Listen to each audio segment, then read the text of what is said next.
Hey everybody, I'm Pastor Bill from Open Door Baptist Church in Morehead City, and thanks for coming back for another word of encouragement. These are weekday videos that we're putting out right now to help us walk through the E100 Bible reading plan. We are coming today to the book of 1 Timothy, 1 Timothy chapter 3. The bulk of 1 Timothy chapter 3 describes the qualifications of church leaders, specifically deacons and elders. So if you're ever wondering, well, what does a church leader look like? What does the Bible say that a church leader should be characterized by? Then go to 1 Timothy chapter 3. You'll find it there. But at the end of 1 Timothy chapter 3, we find a purpose statement by Paul for writing the letter, and then a sort of doxology of the person of Christ, the head of the church. So listen now as I read from 1 Timothy chapter 3, beginning in verse 15.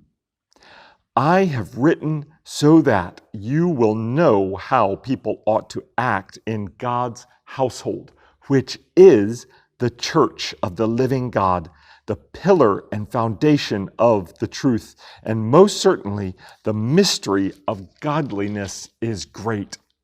He was manifested in the flesh, vindicated by the Spirit, seen by the angels, preached among the nations, believed on in the world, taken up in glory.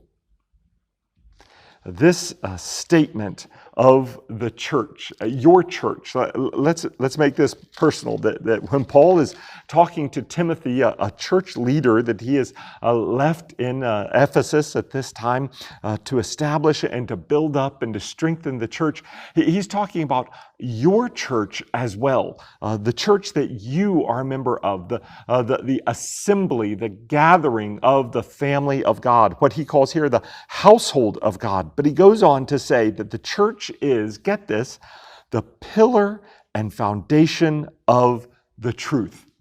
The pillar and foundation of the truth. And he builds on that by describing the person of Jesus, manifested, vindicated, seen, preached, believed on, and taken up into glory.